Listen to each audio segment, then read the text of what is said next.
Good evening, everyone. We are almost ready to get started. We're letting some more people in. If you give us just a few more seconds, we will get started.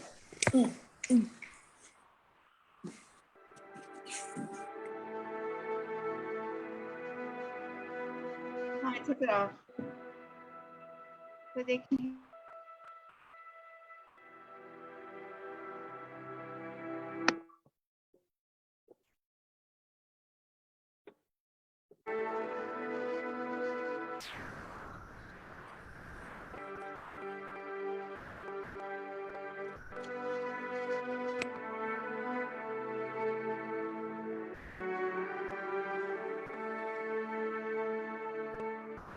All right, welcome everyone. We are thrilled to have you join us as we launch our second track of our virtual event programming. This track is called The Histories of the Soil, Texas Heritage, Land Heritage Speaker Series. Today's presentation is the inaugural event for this new series. And as you know, our Texas history and heritage is inextricably intertwined with the land on which we live. This new virtual series will explore the history of the land across Texas and that of the people who were and are an integral part of the stories that this land holds, including indigenous American land and trails, freedom colonies, iconic Texas ranches, and more. As always, our hope is that through these events, you will continue to get to know us, the Friends of the Texas Historical Commission, more, and learn more about our mission to support the Texas Historical Commission in its preservation efforts across the state. Many of you have chosen to support us through these events, and we are very, very grateful for that. And we hope that you will all continue to join us and enjoy the content we share. I want to especially welcome our THC commissioners, friends of the THC board members, and some of our colleagues at the Texas Historical Commission who are with us today. Thank you all for taking time to join us this evening. I also wanted to introduce my colleagues, Katie Kukerbaum, who is the brains behind these virtual events and the programming, and Yega Ramazani, who is our behind-the-scenes person who keeps the Friends doing what we do on a day-to-day basis. And of course, Hope Baron, who is our expert, who has been reaching out to you via Facebook at THC Friends and on Instagram and Twitter at Friends_THC. And if you are on social media, please follow us on these platforms. Again, it's Facebook at THC Friends and on Instagram and Twitter at Friends_THC. We are also broadcasting live on Facebook right now, and we'll share this link in a follow-up email to all our registrants so you can share it on with family and friends if you so choose. Before we get started, I also wanted to let you know that our next virtual event of our regular series, Pathways to Freedom Through Texas and into Mexico, Freedom Seekers and Assistance Across a Fluid Border, is an event presented by Roseanne Bacha Garza of UTRGV. This event is scheduled for April 21st at 6 p.m. Following that, in May, on May 12th at 6 p.m., we will have an event focused on the THC Historical Markers Program. We will open registration for both these events in just a few days at www.thcfriends.org, and you will see details in your email inbox as well fairly soon. A few housekeeping items before I introduce our speaker today. We would appreciate it if you can keep your microphones on mute and your cameras on as much as you possibly can, especially when we are in the Q&A part of the program. So our speaker can see you and you can see them, and we can have a conversation. During the presentation, I would highly recommend that you switch to speaker view so that you can get a better view of the presentation. As I mentioned, we'll start with our presentation. We'll have a planned Q&A at the end, but you're welcome to put your name or questions in the chat box during the presentation, and we will call on you, or we can ask your question for you once the presentation is complete. And again, as I mentioned, we are broadcasting this event through Facebook Live, and we will send you all a link. It is now my privilege to introduce our presenter for today. As you may know, the Friends of the Texas Historical Commission's motto is preserving the real places and real stories of Texas. So storytelling is really key to the work of historic preservation and key to the work that we do as the THC support partner organization. Our presenter today, this evening, is an educator who most enjoys sharing stories from Texas history with her students and will do so with all of us here this evening. Commissioner Lilia Maria Garcia was appointed by Governor Abbott to the Texas Historical Commission in 2018. Born in Raymondville, her family has been involved in South Texas ranching and land management since the 1850s. Growing up on her family's ranch in Kennedy County, she is not only a fifth-generation rancher, but also a descendant of South Texas farmers. With her sister, she organized a steer operation on the family ranch in Willacy County. Family roots in Texas agriculture, ranching, and farming, as well as the preservation of Texas history and lands, inspired her to study history, political science, and art. As a university lecturer, she now promotes her love of Texas to future generations. Commissioner Garcia received a bachelor's degree in political science and an Ibero-American studies. And she also received a master's degree in history, both at Southern Methodist University. I apologize. Seeing art and history intertwined, she furthered her studies in art history, studying in Spain and England, and working at Christie's Auction House in New York City. She currently lectures at the University of Texas, Rio Grande Valley, and was previously a lecturer at the University of Texas at Brownsville, Texas Southmost College, and a faculty member of St. Joseph's Academy in Brownsville. Commissioner Garcia also serves on the board of directors of the Camille Playhouse in Brownsville and the advisory board of the Museum of South Texas History in Edinburgh.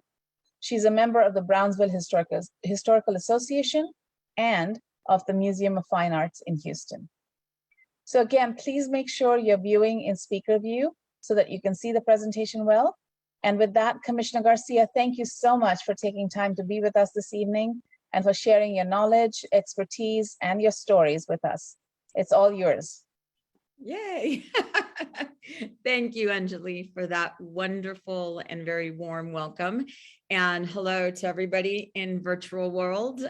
My name is Lilia Garcia, and as Anjali said, I am a lecturer at the University of Texas, Rio Grande Valley.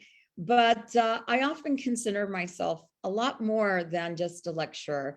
As Anjali said, I'm a fifth generation rancher, and I certainly trace my Texas roots to even before that, not just the ranching, but being on these lands that we all hold so dear and close to our hearts that we call Texas. It's an honor to start this Land Heritage series, and it is an honor to be a commissioner for the Texas Historical Commission. It's something that, I guess, as they say, deep in the heart of Texas. Well, it's deep in my heart, my love for Texas, and really my love for cultural history. And you may wonder how this has anything to do with ranch lands. Well, my great-great-grandfather, call him the patriarch. In fact, there's been various things written about him, was a man that really epitomizes what Texas is, really what the U.S. is, what we all dream to be, a rags to riches story, self-made immigrant to the United States, and yet achieves much more than the American dream because he becomes a very key fabric of what Texas is today. So I'm going to take you on this journey. And again, I welcome everybody and thank you for joining me, and hope you're ready for a fun little adventure. I always joke, I do a lot of cultural history, my background in Christie's, et cetera. I love cultural history and art history and stuff. And so I always say, you know, John Wayne and all those Western movies and Yellowstone and all these things aren't really half of the story. Texas is filled with much more real stories of love, loss, blood, and tears. And it's all part of what we call Texas. So I'm here to talk to you about a man named Francisco Yturria, my great-great-grandfather, and bear with me, I am the most technologically underachieved person in the world. So I am going to share my screen, and hopefully you'll have a little bit of some PowerPoints here. I tried to add music and it just did not happen. So here is a little bit of my shares here with you. And I am going to also kind of, here I am, here we go. Sorry, it takes me a while sometimes. And here we are. I'm gonna get this out. We are talking about my great-great-grandfather, who probably, if you would have asked him what he was or what did he do, he was a man of the 1800s, he would have told you he was an entrepreneur in South Texas, a businessman or a comerciante. He was a commercial holder, a banker, a railroad founder, a landholder, a tanner, at one point, even a hotelier. He had steamboat investments and later railroad investments. And his main focus was always merchants, merchant business, banking business. And that's what he considered himself. Landholder was seen as an investment in something that he cared about, but in many ways, just an investment. As they have often said, land is the only thing that lasts. And it is ironic that when we think of Francisco and all his accomplishments, his legacy for his descendants really is that marvelous South Texas land. He was a boy born in Matamoros, Tamaulipas, Mexico, and he will go on to not only become all these various industrial kind of jobs that he had, he will also be involved in the Los Algodones years, which was in the Rio Grande Valley, basically Confederate cotton smuggling. He may have even been an arms dealer. I'm still working on that one, though I would like to kind of think maybe a little bit, makes it a little exciting. He was somebody that was able also culturally to be a bridge between two diverse countries, Mexico and the United States, as he himself considered himself a man of his area, but also a man with much more international appeal. So I'm going to go back here, and this is an older picture. I just showed you a younger picture of him. Francisco Yturria, who was the son of a military colonel, Mexican military colonel, ended up not only just a merchant, he ended up amassing over 150,000 acres of land. Upon his death, he was definitely one of the wealthiest people in Texas, with at least $1 million in cash in his various bank accounts, as well as not only accounts in the United States, but accounts in England and various other areas.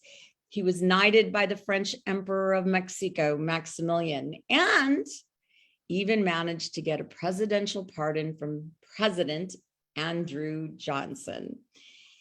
He did a lot of things.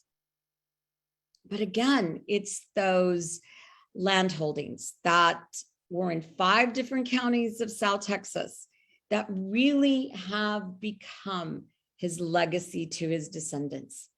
This patriarch of the Yturria family basically left a legacy of which his descendants still profit and still hold. Many of his descendants have gone on to involve themselves in politics, governmental affairs, philanthropy, I can't even speak anymore, and as well as banking and business, just like Francisco. But perhaps the greatest affinity that many of the family members can all share and still hold dear is this land heritage, ranching heritage. In fact, I would say that when we talk about the ranch lands of Texas and the historic ranches of Texas, we can talk in South Texas, obviously, about the Great King Ranch and the Kennedy Ranch, Armstrong Ranch, McAllen Ranch, and many other ranches. Yturria is right there with him. As I said, he had over 150,000 pieces of land throughout 5 counties in South Texas. Yet, he would have told you he was a banker and a merchant. So it's kind of ironic that I'm talking about him when we talk about land heritage. But it really is that legacy of land that he left behind. It's really because of him and how I grew up living on one of the land holdings, my family's ranch at the time, hearing the stories of Francisco and what he accomplished, how he spoke 3 different languages, maybe even a 4th. He did know a bit of German, but he spoke Spanish, English, and French. He traveled Europe. He traveled all over the United States. He had business accounts and business contacts throughout the country and in Europe.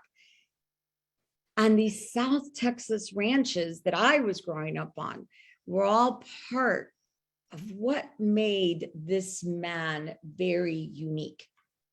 He was a product of his age, the 1800s. And after the Civil War, we can talk about the Gilded Age. Definitely has the characteristics of many of those Gilded Age tycoons. Young, even though this picture may not show him young, but here he is, young. Adaptable, loved technology to a certain degree, and loved finding opportunities around him. He'd been trained in business from a young age, and that is what he looked at as being the future, his future, and really the future of all those around him. Francisco was the oldest of 3 boys, the son of a military colonel who happened to be the head of customs in Matamoros, Tamaulipas, Mexico. Had a modest living at best in Matamoros, born in 1830. But he wasn't of what we would say the landed gentry. He had no inheritance, no land wealth, and dies one of the largest landholders in the area. A product of these frontier lands of South Texas and northern Mexico, the Gilded Age, the revolutions, the civil wars, and all of this is part of what makes Francisco Yturria very unique. Francisco basically is a merchant. And he starts his life as a merchant, really clerking for the founder of Brownsville, a man by the name of Charles Stillman. But it's not in Brownsville where we see Francisco learning his business. It's actually in Matamoros. Francisco was born in 1830, October 4th, probably St. Francis of Assisi's feast day. But Francisco was the son of the head of the customs in Mexico. And this would have been Colonel Manuel Maria Yturria. And I don't mean Mexico, I should have said Matamoros. And as the head of the customs, his father in this 1830s Matamoros, Mexico, obviously had a lot of contact with all the merchants of Matamoros. Matamoros was a very unique little town on a borderland, so to speak. It was very cosmopolitan. It was very international. And you had not only American merchants like Charles Stillman, who worked in Matamoros, but you had German merchants, French merchants, and Spanish merchants. Well, Francisco, from a very young age, because of his father, who is in charge of the customs house there in Matamoros and at Brazos de Santiago, the port, is coming into contact with all these merchants of the local area. His mother was a young woman by the name of Paula Navarro from Palofox, Mexico. But she died when Francisco was still 11, 12 years of age. Francisco had 3 younger siblings. So he is the oldest child and the oldest male. His 2 brothers, younger brothers, were Santiago, Bernardo, and his younger sister, Maria del Refugio. And Francisco, who's left without a mother at this very, very young age, starts basically working for Charles Stillman as his little clerk. About 12 years old, 1842, he's learning the business from one of the big merchants in the Matamoros area, the New Yorker, Charles Stillman. And he's getting all the contacts. He's learning everything. He is hearing everything. He speaks the different languages that are around him. Also going to school, also learning about accounting, someone who very much loved the numbers. And what you see is this young boy picking up the business.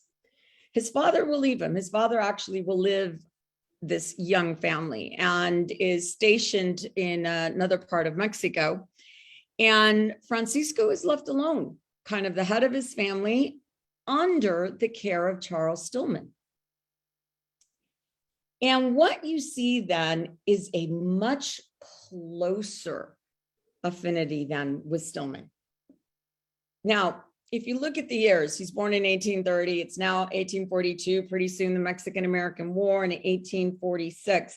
But what you see is a young boy who has been living in Matamoros, will see the Texas Revolution, will see Mexico lose the Texas Revolution, we'll see the various revolutions, political instability in Mexico at the time.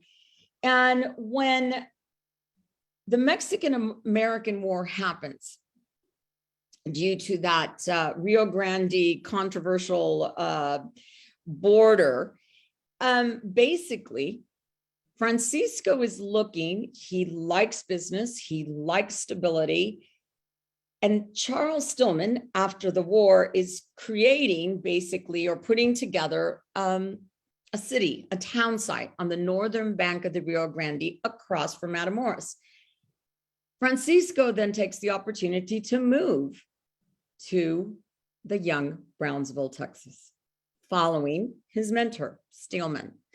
And it's very interesting because this is actually parallel to something that we see happen to his own father. His father, who had been a Mexican of Spanish descent, probably a criollo, had caused a lot of distress to his father, or Francisco's grandfather, because Colonel Manuel Maria Yturria had sworn allegiance to Mexico when his father had sworn allegiance to Spain during the Mexican Revolution and independence. Well, now Francisco, to the dismay of his father, is basically swearing allegiance to the United States.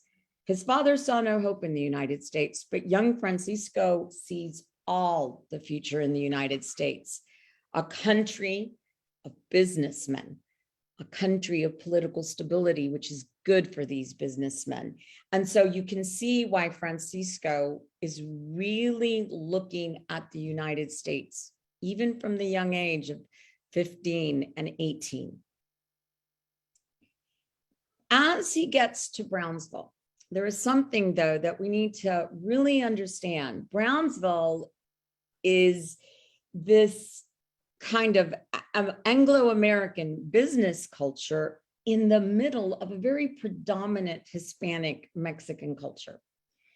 And what you're going to see is that Francisco Yturria will be this kind of bridge, a bridge between the two different cultures.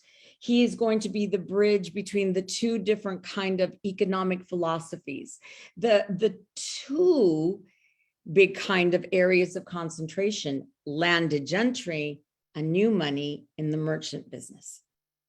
He is this man that is able to connect these very distinct areas. In 1850, Brownsville, Texas was a very international city, kind of following in the tract of Matamoros. And by 1851, we see the young Francisco Yturria buying his first lot of land in Brownsville, Texas, on 11th and Jefferson. If you've ever been in Brownsville, Texas, you know this is kind of near downtown. And by 1852 is starting to work as a merchant on his own, away from Charles Stillman. On November of 1853, he's been so successful in his own business that he's able to pay $1,500 for his lot on Elizabeth Street, which will be the home of the Yturria mercantile business.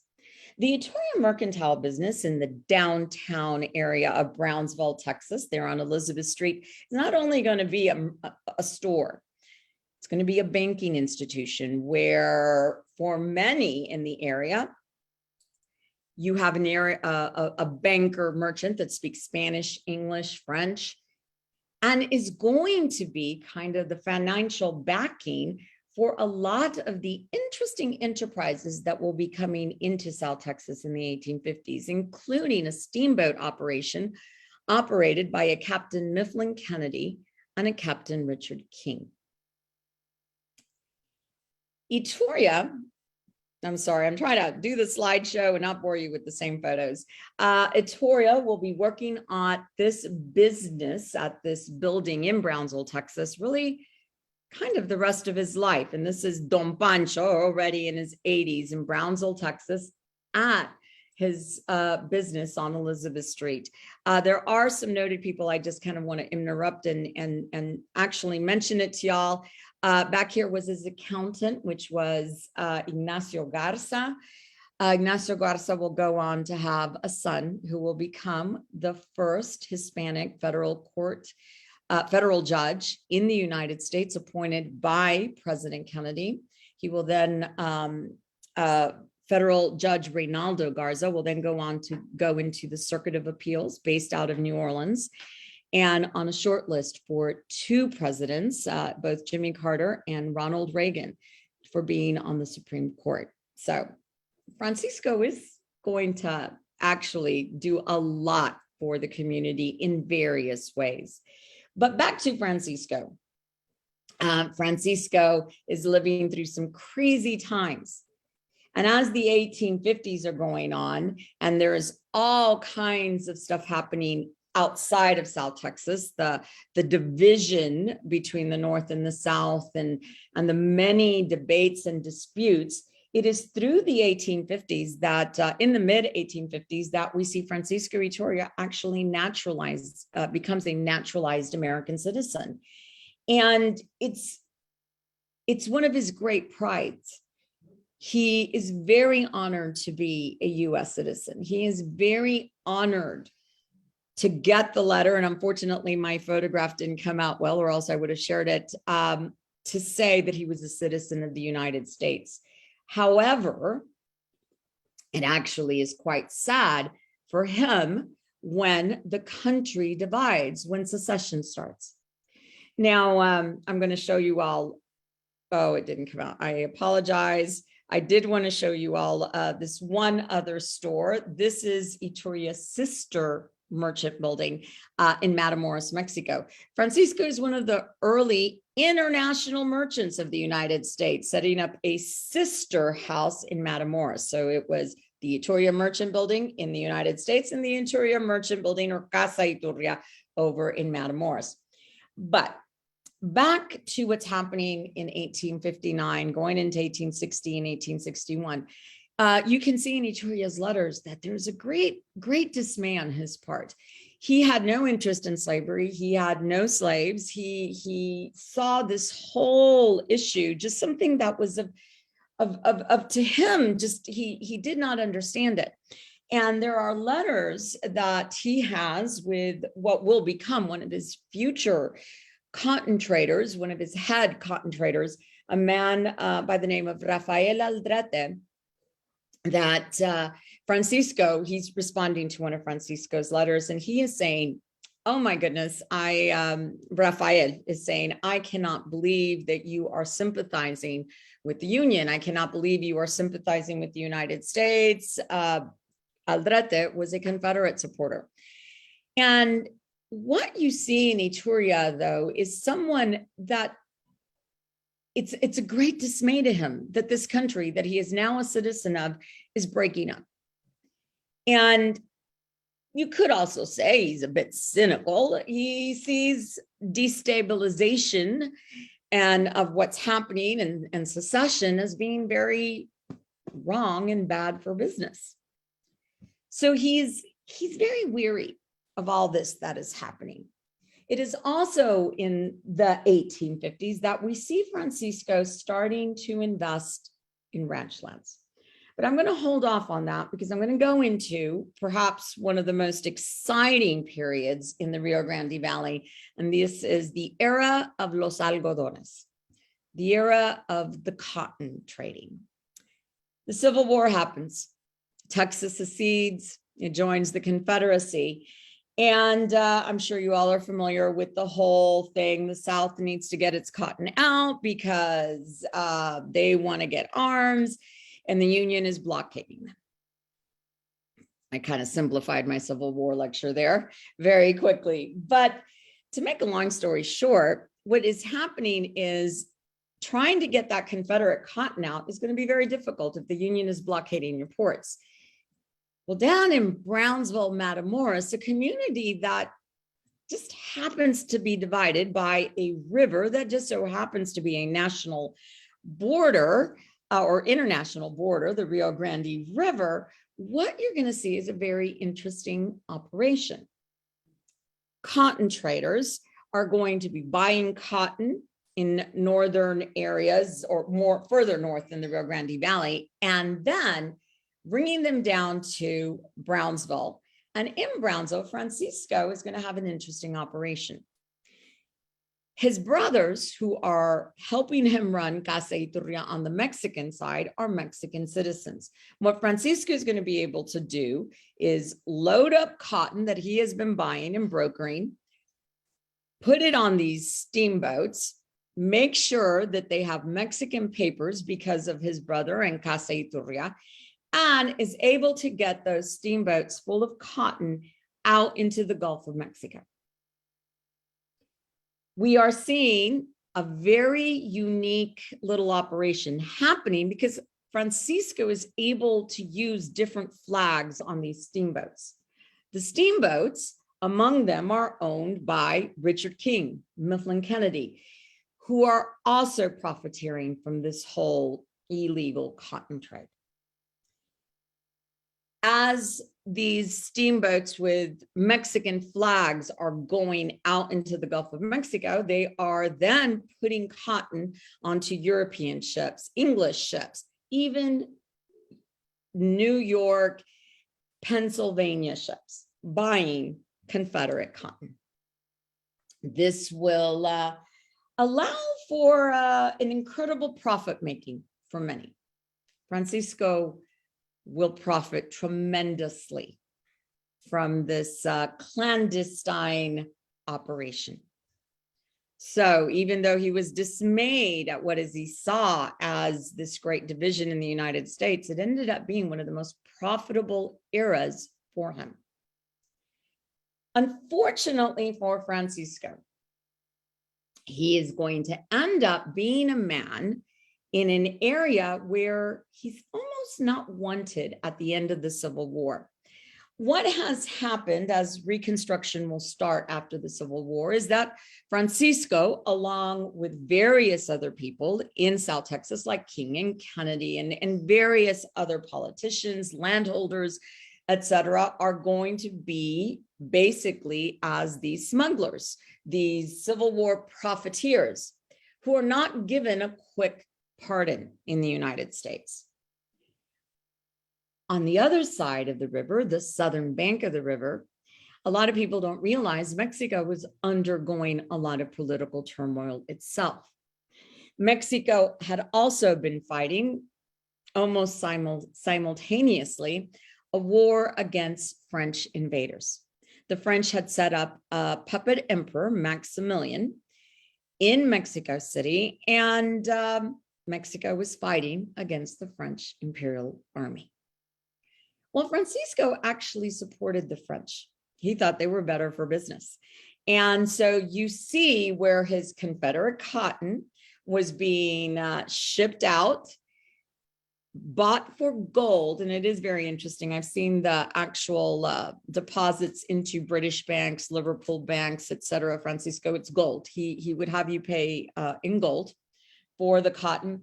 But very often he's also then buying things for the French army and what they may need. So what he would do then is his little steamboat, or the steamboats that were of King and Kennedy, would go out into the Gulf of Mexico, waving the Mexican flag because they're taking the Confederate cotton out to the buyers. And then when they're returning back for supplies for the French Imperial Army, they would then rapidly switch the flag to the United States flag.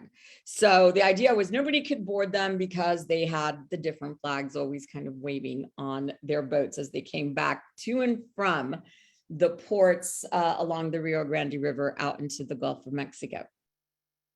So during, right after the Civil War, Francisco, who had already one assassination attempt on his life, is very concerned about his safety and his family's safety. He actually puts everything in the power of attorney of one of his brothers, and he takes kind of a self-imposed exile. He takes off to Europe, where he lives a very grand life for about a year, also tours New York and has this very long grand tour, as they was said, of 1 year. In the process, Francisco will learn that he got a pardon from Andrew Johnson, and on the French-Mexican information, side of the war, well, he had supported the French. He even got a knighthood from Maximilian. This is Francisco on way to get a knighthood from Maximilian in Mexico City. The French lose in Mexico, and he kind of again comes back now with a pardon from Andrew Johnson to the area, and sorry about that, and comes back to this unique South Texas area where he kind of builds his bridges again with many of the Mexican nationals. And all of a sudden, he's kind of welcomed back into the fold. What will commence now after the Civil War and after his grand self-exile is going to be basically the years of the cattle boom, the cattle barons, the cattle-rich lands of Texas. Those cattle-rich lands that are going to basically meet the demand for Eastern meat. The Civil War had changed the American diet. Both Union soldiers and Confederate soldiers had been given meat, beef. Both armies had started to feed them beef, and the American diet had switched to the meat of choice being beef because of this. But out in the East Coast, the meat, the cows had been eaten. But down in Texas, particularly down here in South Texas, there were a lot of cows. We were cattle-rich lands. In these areas of South Texas where we have the vaqueros, the Mexican vaqueros, the legacy of this cattle industry was huge. In fact, I want to say that it really spread all over the West because the cattle industry comes from Hispanic roots, from the Spanish and the Mexican. Well, Francisco returns, and what he's going to see is that his old friends, Richard King and Mifflin Kennedy, are going to start profiting and taking advantage of these cattle boom years. Now, Francisco had started to invest in land. In the late 1850s, prior to the Civil War, he had already started to buy out his wife's land holdings. His wife was Felicitas Treviño Yturria, and Felicitas was the daughter of Ignacio Treviño, who was a descendant of individuals that had received Spanish land grants. And Francisco had, during the 1850s, started to buy out his in-laws' pieces of land. In 1858, he bought the ranch lands that are in present day Kennedy, Willacy counties. Eventually, he will have just 80,000 over, actually a little plus over 80,000, 85,000 acres of land in these counties of Willacy and Kennedy counties, where he will set up the head of what will become his ranch operation. His ranch operation, ranch headquarters, Punta del Monte, established in 1858, which is still in the hands of Yturria's descendants. Now, these aren't going to be the only lands that Francisco will end up investing. He will invest in over 150,000 acres of land throughout South Texas, as I've said. That's 5 counties in South Texas. But this is all, as he would say, an investment. He was a businessman. I often wonder, when you talk about Francisco Yturria, and I had worked in his archives, if Francisco, and we always say he was into business, but I also wonder if this investment in land holdings was also another type of cultural dynamic that is very, very present, particularly in Hispanic and South Texas cultures, and really part of our Texas legacy, this idea of land. The land gives you a name. The land gives you permanence in the area. The land establishes you as sometimes landed gentry, so to speak. Francisco was an army brat, if you want to think about it, the son of an army guy. But now he had land. And throughout the 1850s, when he comes back after the Civil War, investing in these lands is giving him that name of Don, hacendado. He is a man of lands. So not only is it an investment, but it is now giving him more panache, more strength, more affinity to that landed gentry that is part of the Hispanic and Texas culture, and really to the whole US fabric, the owning of land. And what do we see here? Y'all are going land holdings and cattle, and I've got the Chisholm Trail on here for a long time. Well, from Punta del Monte, Francisco's headquarters, what you're going to see is that from these South Texas ranches, Francisco is going to unite his cattle very often with King and Kennedy, who are just kind of in this area of Clayburgh County today, Kennedy County, and he's uniting his cattle with these big ranchers as they go up the famous Chisholm Trail. I always tell my students that if you look at the Chisholm Trail, it's basically today Highway 77 or Highway 281. But it's really interesting. It actually goes back even further than just a cattle trail, trying to get your cattle up to Fort Worth and other railroad heads somewhere to sell your cattle to these stockyards. It was a lot more than that, these roads.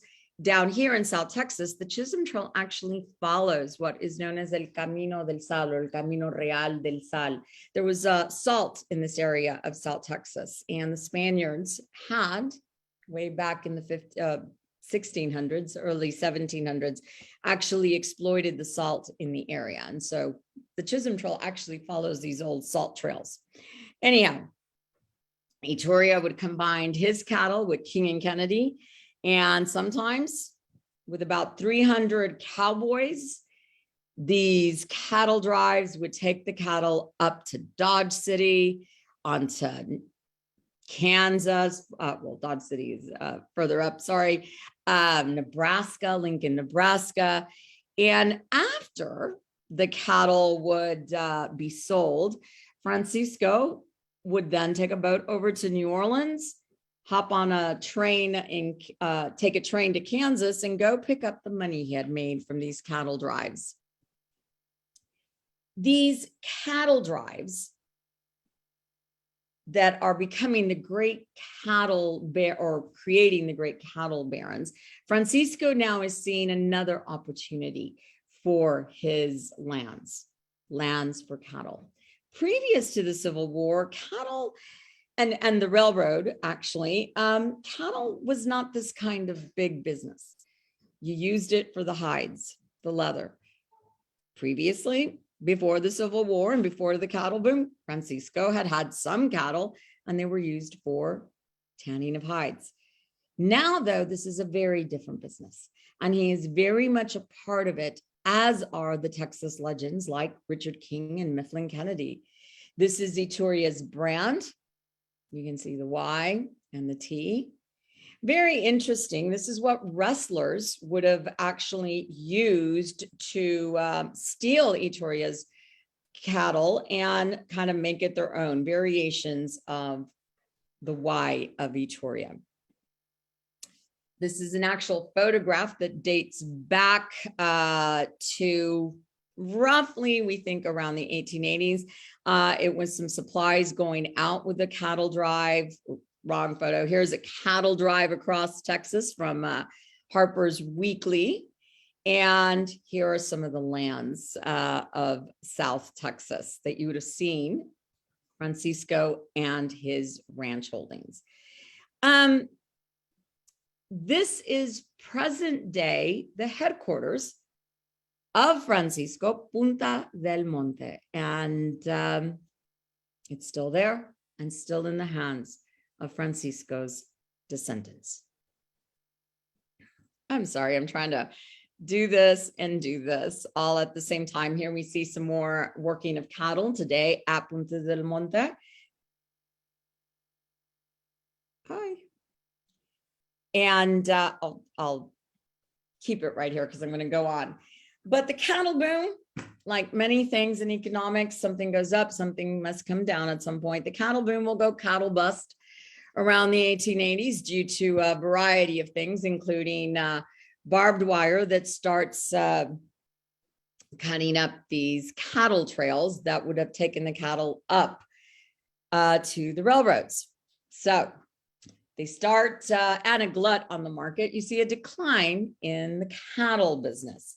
And so Francisco, by these 1880s, is going to start looking at other things, other investments. One of the key things that we're actually going to see Francisco very much involved in is not only helping out the area around him, philanthropy. He was one of the biggest donors to an opera house. This is in Matamoros, Teatro de la Reforma. He gave around $80,000 to create this opera house. It still exists in Matamoros today, if I'm not mistaken.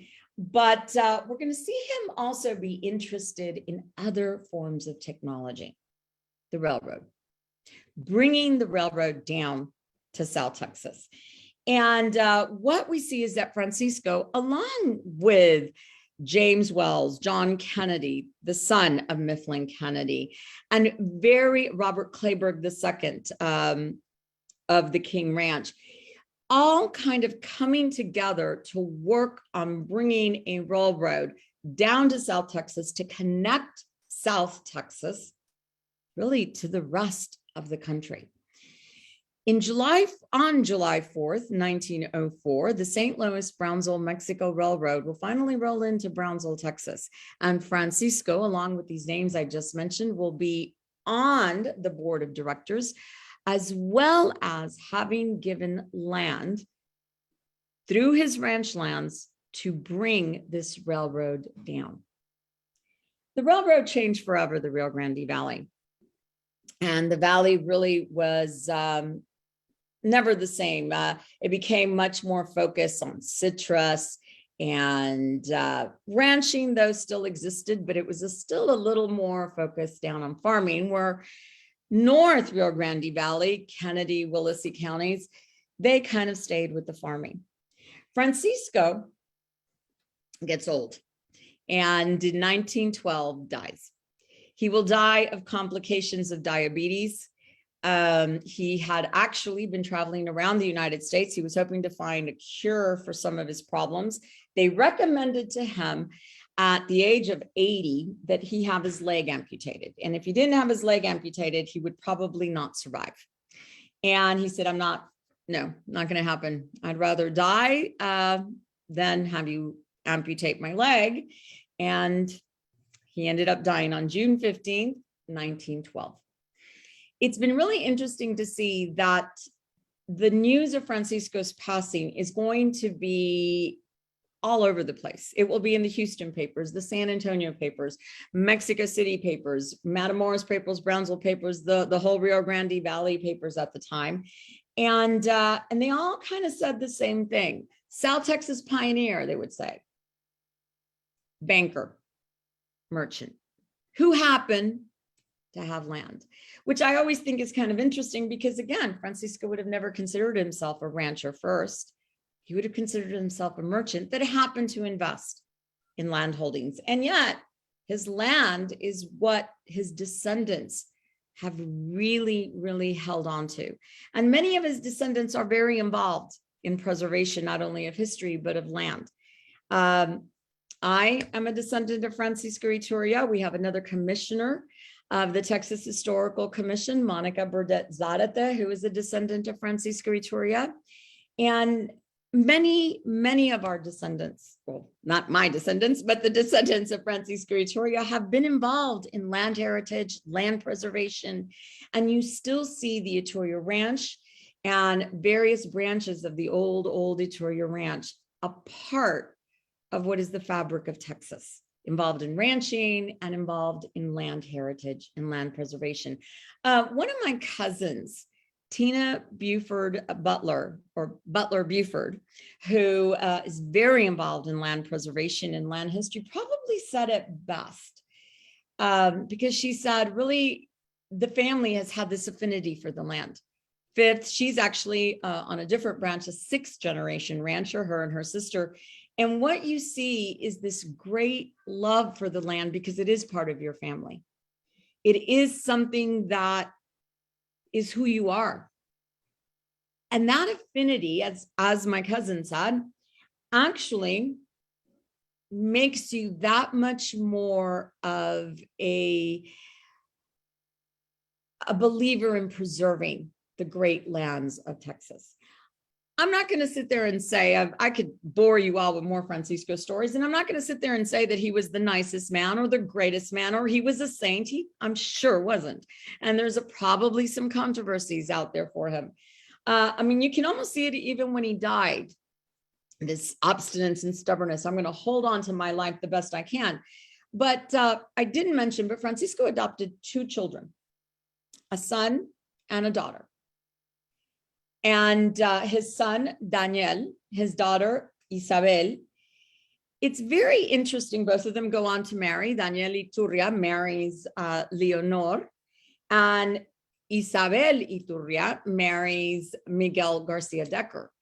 And what's really interesting is that in his will, he left his land, his legacy, to his grandchildren. Not his children, not his daughter, not his son. And I mean, you could come up all kinds of stories and say, oh, he probably had something against them. I'm not going to go that far. I think there was actually business behind what Francisco was doing. The reason he leaves it that way to his grandchildren is that it's a way of still keeping the land together, still keeping the Yturria Empire together, at least for one more generation. Francisco is not naive. He knows that families are going to end up dividing the lands and dividing the businesses, et cetera. So he's thinking, if I can keep it together just one more generation, maybe something will happen. He's like, I don't know, he may come back from the dead. I doubt it, but it's that idea. He's still trying to preserve all the hard work he did. Francisco is a young man, as I said, who came really from nothing, a modest life in Matamoros, Tamaulipas, Mexico, the son of a military man who ends up being, yes, a pioneer in South Texas banking, commercial businesses.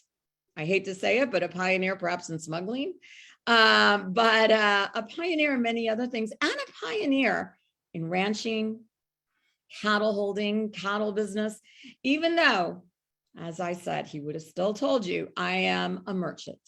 first and always. And if y'all have any questions, I'd love to answer them. I hope I didn't bore you. I kind of tried to make it not too school. I'm used to dealing with students, so I'll give you a quiz in a little bit, but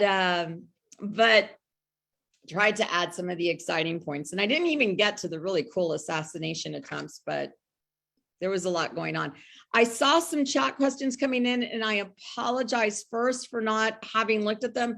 I was trying to keep the lecture together, and so do you want me to take a look at the chats?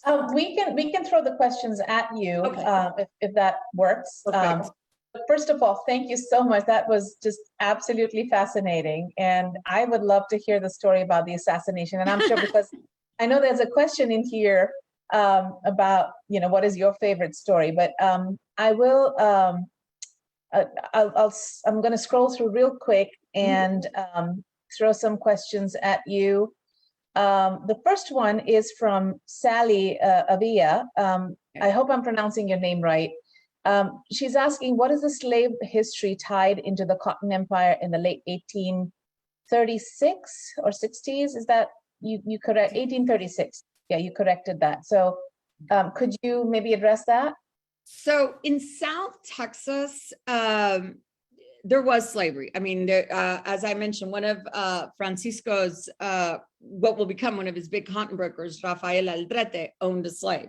So to say that there was no slavery down in South Texas when it was part of the United States is incorrect. However, Mexico had outlawed slavery before the United States. And the tradition of, especially in northern Mexico, of slavery really wasn't there. If you can, it's not a tradition, I misspeak, but that type of, hold on, I'm just gonna plug this away. That use of a labor system wasn't there. Now, I think as Texas became part of the United States, and this is just me saying, you see more perhaps in South Texas of people adapting and using that. But I think Francisco probably, for most of the Hispanics in the area, there wasn't an affinity for this kind of labor. It wasn't something that would have really been something they wanted. Now, I would probably argue that Anglo-American culture brought slavery more into Texas, South Texas. So I don't know if that answers your question. I am real excited to hear the next lectures that are going to be coming in, talking about slavery and the fluid border, because I talk about the cotton smuggling for the Confederates out of Brownsville or out of the South Texas area. What's really interesting also is to know that we often talk about the Underground Railroad and the trails going north to free states or to Canada, but there was also a trail for freedom to go to Mexico, because again, Mexico did not have slaves. So I hope that kind of answers your question, Sally. Thank you. Luther Elmore asks, what is your favorite story about Francisco Yturria? The assassination attempts, the blood and gore. Please share. Well, it had to do with politics. And obviously, like I said, this is a businessman who I'm sure made enemies along the way. And you have to understand, he's also a banker. I forgot to mention, but he was the banker for the King Ranch. He was the banker for the Kennedys. He is someone that is wheeling and dealing and would call in a loan, and probably had some people a little angry.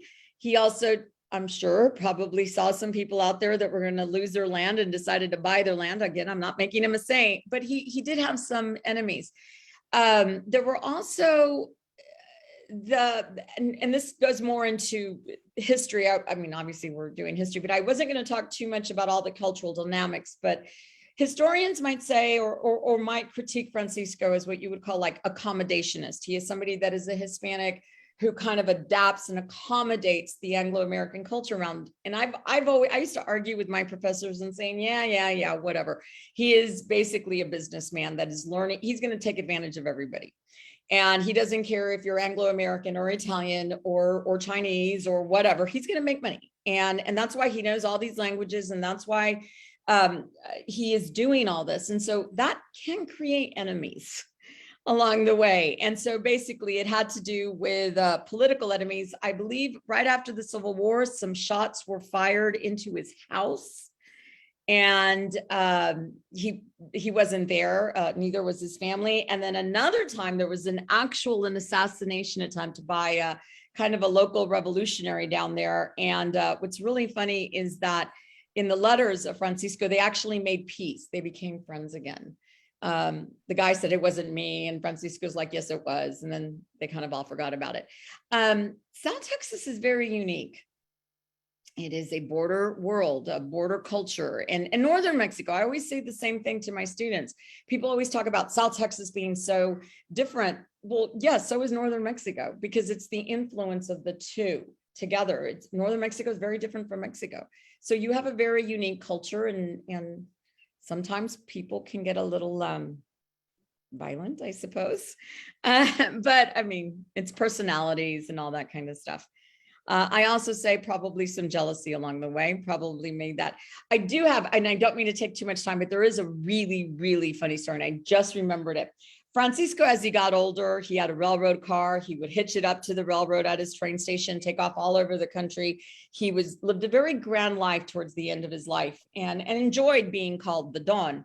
But one of the funny things about the stories I hear, and there was a picture I showed you all of him being in his 80s at his merchant house, about 79 he was in that picture. And he realized that the Mexican peso is made out of silver. At the time, it was pure silver. And there was a devaluation, I think, of the peso at the time. And so he was then going around getting little boys. He paid them a penny so that they would collect all these silver Mexican peso coins that were pure silver. What he then did was melt down the pesos to create silver bars, and he was selling them to China, which is really interesting because he was buying these for $1. And it just kind of shows that brain, even in his late 70s and 80s, thinking, okay, nobody understands this, but I'm going to take advantage of it. And he did.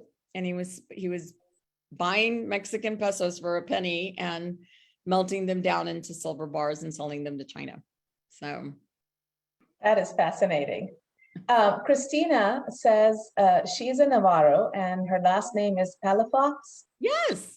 Never been to Palafox, Texas, but plans to go. She has heard that it's a ghost town. It is a ghost town. Now, the Palafox, and I'm sorry, I mentioned was Palafox in Mexico.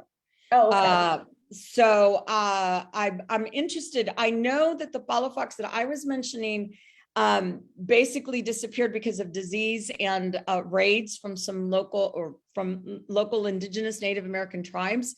And basically the settlement was brought down. But that is very interesting because there may be a relation here to the different area, the different Palafoxes. And I mean, it's very interesting.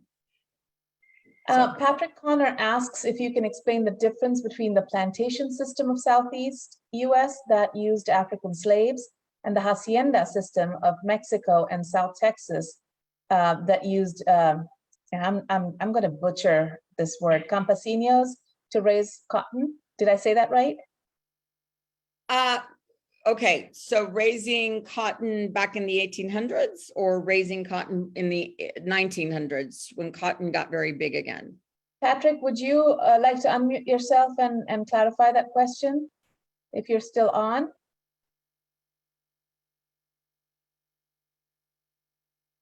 Oh, Patrick, I really do an answer. I'm guessing it's back in the 1800s. Well, most historians would have said they were obviously very, very similar in the sense that there is one group dominating and making a labor force out of another group. And there's force in used. I always do preface this that the African American slave labor was brought here by force. It was relocated by force. There was no voluntary part of this. And then when we look at the Hispanic system, you do see where the Spanish originally tried to use Native Americans as labor. That did not work very well for many. Spaniards will eventually bring slave labor as well, but down in the South Texas area, and you could probably say the peon system, where you had the campesinos, the workers of the land, and they were kind of tied to the land. In a way, it is like slave labor, but there is, I don't know how to explain it. It's like a subtle difference where there isn't a complete force. Yet it's a very hard question to be able to explain. It's just that the main thing is that slave labor was very much forced, where the campesinos, although they really have no ability. That's the economic ability is not there to necessarily leave the land. The educational ability is not there to leave. So there is that which is keeping them down. So it's more of an economic slavery, I guess, is more like bonded labor, you think? Yes, in a way, yes. You also might want to almost think of it as a medieval European vassal lord type of situation. If that can clarify that for anybody, I hope I made sense there. Yeah, no, and the same concept existed until very recently in South Asia as well, where the vassal lord relationship was very prevalent, and people could not leave because of economic reasons. And there's this tie to the land. It's almost like the land is anchoring them down in a way, and whoever owns the land then kind of gets to add that. You also have to think about cultural, ethnic differences down in the Texas area, diversity. It's a lot of socioeconomic, cultural dynamics that also play into it. So. Right. Bill just comments here saying, just to clarify, the Chisholm Trail does not show on any map as being in Texas before 1917, well after the cattle trail era. Well, there is a lot of debate as to where and when did the Chisholm Trail actually get down to South Texas, and what would be considered the South Texas Chisholm Trail. There have been historians that have argued that it never made it all the way as far south as Brownsville.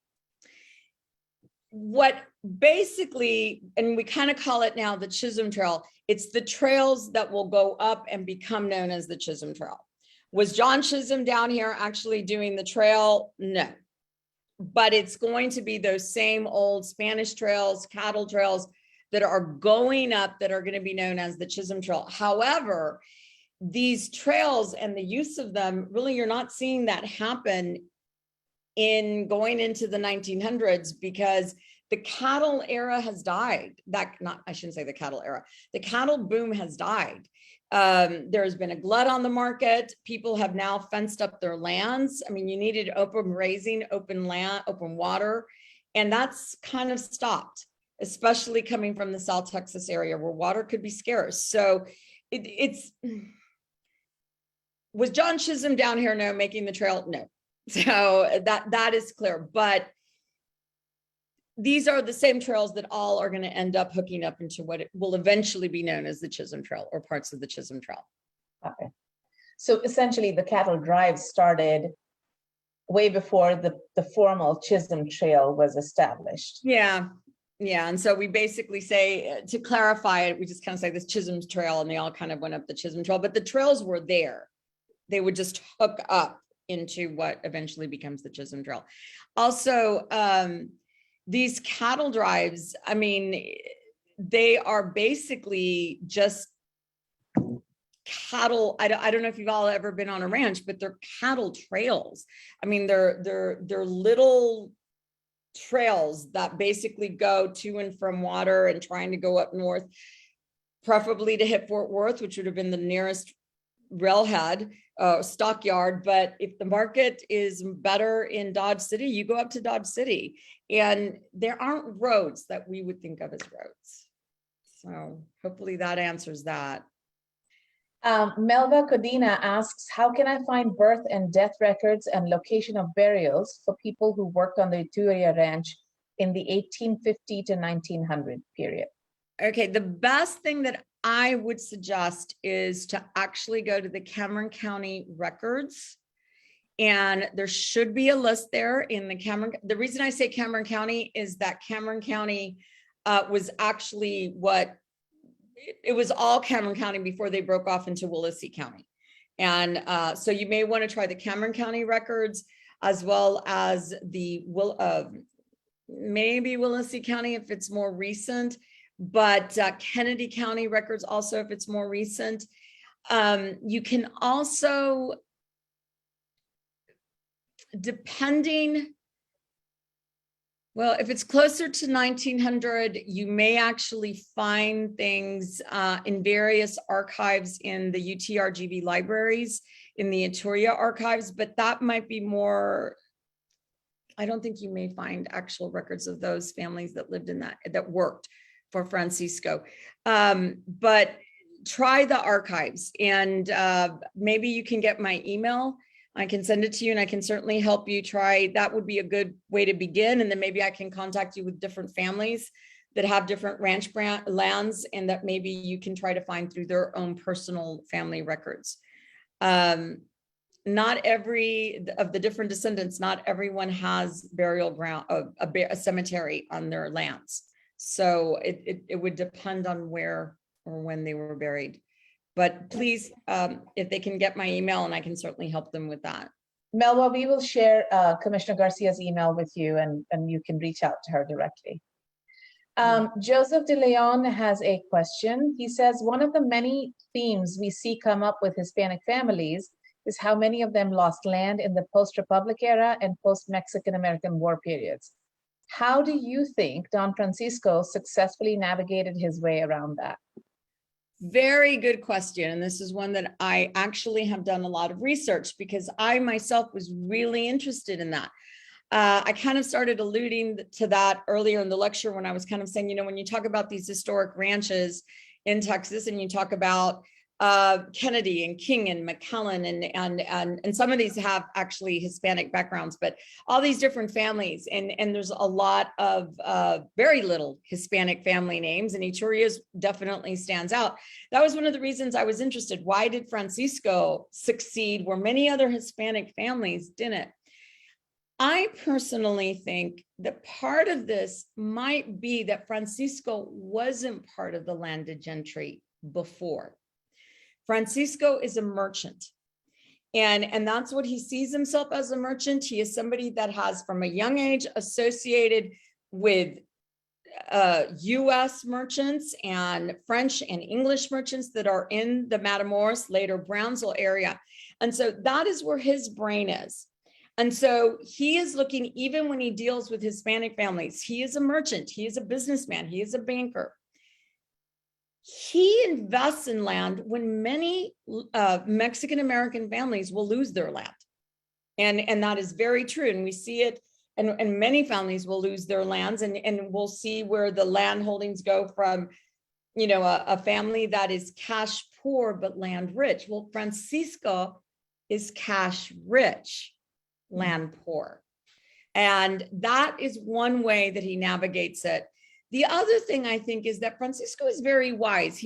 I really do think that he is able to sit there and because he knows so many different languages, he is able to, when he might be confronted with some kind of ethnic slur or something, he's able to, he understands everything that's happening to him, and he's already 2 steps ahead. Like he's like, you can go ahead and do or say or whatever you want. I'm laughing my way to the bank with your land, if that makes sense. I mean, not land or your money or whatever it is. So he's able to just work a system because he is truly binational.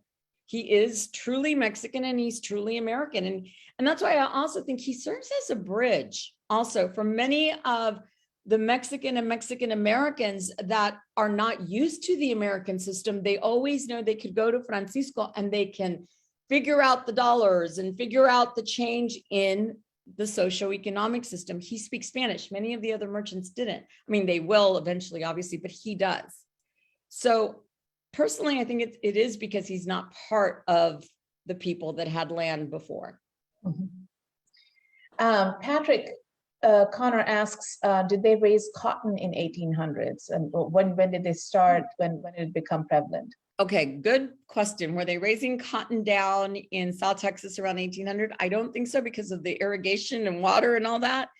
I understand cotton becomes really big with the Industrial Revolution happening in England and in Europe. And that's when you see Southern cotton become really big. The cotton gin gets invented in the late 1700s. And so that adds partly to this cotton boom. Down in South Texas, though, and so what you see, cotton, king cotton and all that, really becoming big in around the 1820s, 1830s. As far as being a big cash crop in South Texas, I would not have seen cotton, or in northern Mexico. It wasn't the land for, there was really no irrigation for that kind of thing. But it's really because of the Industrial Revolution, the cotton gin, and the water that the South has and the soil they have, that you see that cotton, and they have a market for their cotton in Europe. So thank you. When Katie and I were talking to you about this presentation, you talked to us about the queñeños, and I'm not pronouncing. Yeah. Could you speak a little bit about them and maybe about the relationship of that community with the landowners, the ranch owners? It was obviously not, it may not have even been bonded labor, but there was a relationship of landlord to workers. Yes. Could you maybe talk a little bit about that? Yes. So the queñeños actually are what we call the King Ranch Cowboys, the King Ranch Vaqueros. And it actually goes back to when Captain King, who also is buying his land. A lot of people think a lot of this land is being bought after the Civil War. It isn't. It's actually being bought pre-Civil War in the 1850s. And you see Richard King, Mifflin Kennedy starting to invest in land that will eventually become the Great King Ranch and the Kennedy Ranch. So one of the things that we do see is that in the Mexican Hispanic culture, it's kind of double, the Mexican culture, the land, you are tied to the land, you are part of that land, this is who you are associated with that land. But as in the 1850s, when after the Mexican-American War, you have many Mexicans who do not have the cash. They have the land, but they don't have the cash either to register, don't understand the situation. They have to go register. They don't have the papers to register. They're old Spanish, Mexican land grants. They don't have the papers. Various reasons. These people sell their lands. And so, for example, one of the things Richard King would do when he would buy these lands from various individuals is he says, you know what? You know the land. You're the best cowboys out here. And I do want to say the vaqueros, the Mexican vaquero was renowned throughout the West. People, because of the Spanish-Mexican tradition, I mean, the Spaniards bought the cattle to the area, and the horse. So this tradition of ranching in those cultures, King is looking at and saying, you know this probably better than me. I'm from the East Coast. I mean, I'm from over here. You know this. So there's this kind of like an option. You want to stay on the land, you stay on the land. You work the land. You be loyal to me. And I am kind of the patron. And what you end up is a group of people known as the queñeños that generation after generation after generation remained loyal to working on the King Ranch. And we're very proud, many of them very proud, of this association with the King Ranch. No, they weren't the king, they weren't the Clayburgh family, but they were really the backbone of that King Ranch because they were the workers, the vaqueros. And is it kind of like bonded labor?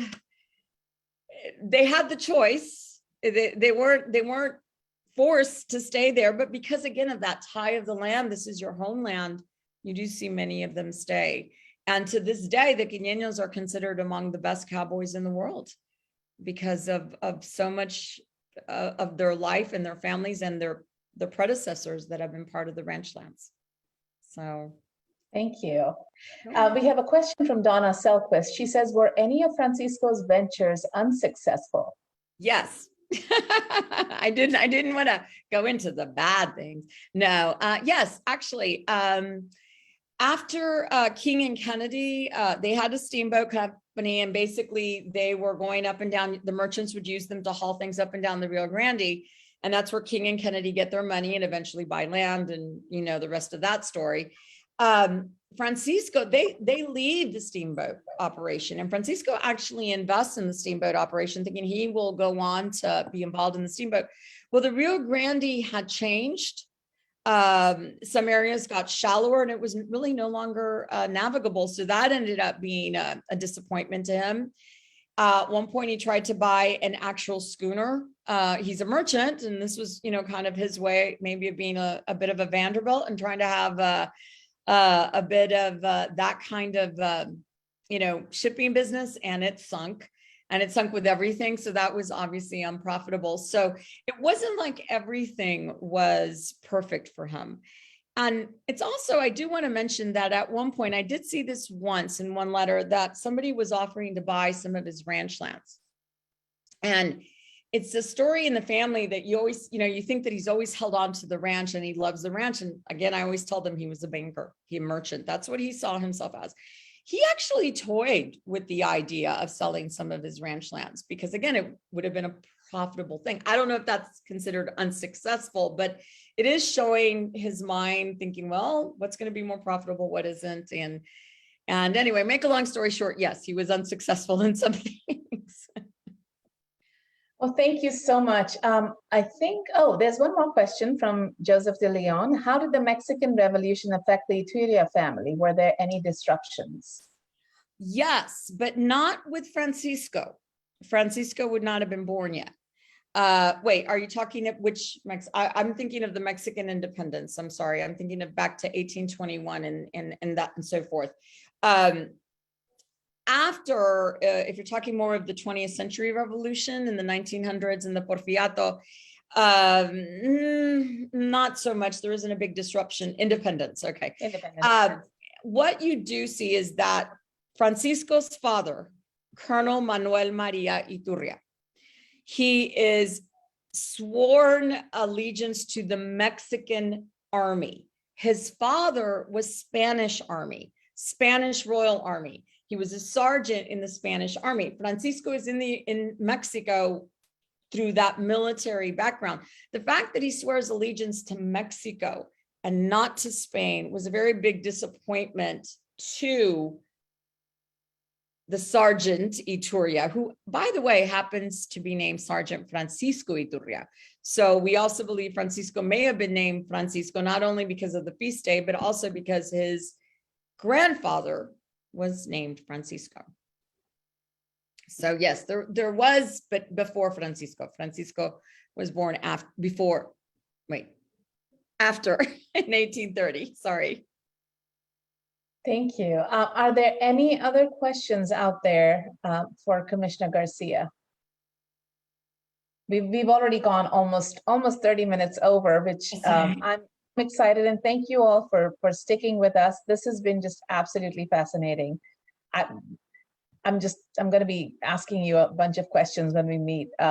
So I just wanted to pick on something you said, which is the whole reason for us starting this parallel series focused on land heritage, which is, you know, as you mentioned, Francisco, you know, he considered himself a merchant, but really when you look at it today, his heritage and his legacy is the land that he left behind. And a lot of us in preservation, in historic preservation, don't necessarily think about land heritage as preservation, but really preserving these stories and sharing them on through generations and with the rest of us here in Texas is part of what we do. So thank you, Commissioner Garcia, for helping us launch this new series.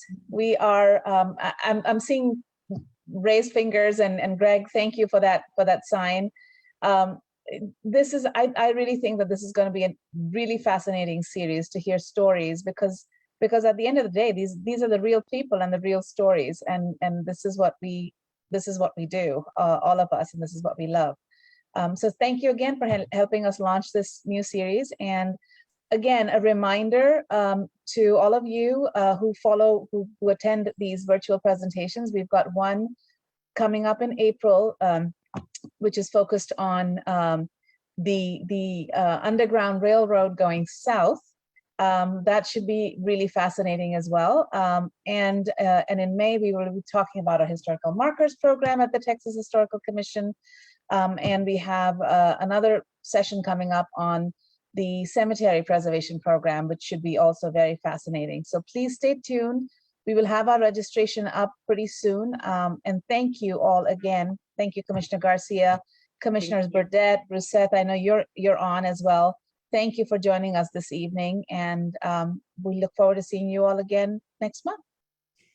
Thank you. And thank you to you, Angeline, and for putting this together, and Katie. And thank you, everybody. Just go Texas.